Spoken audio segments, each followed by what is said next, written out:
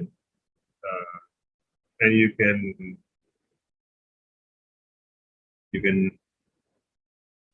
save them.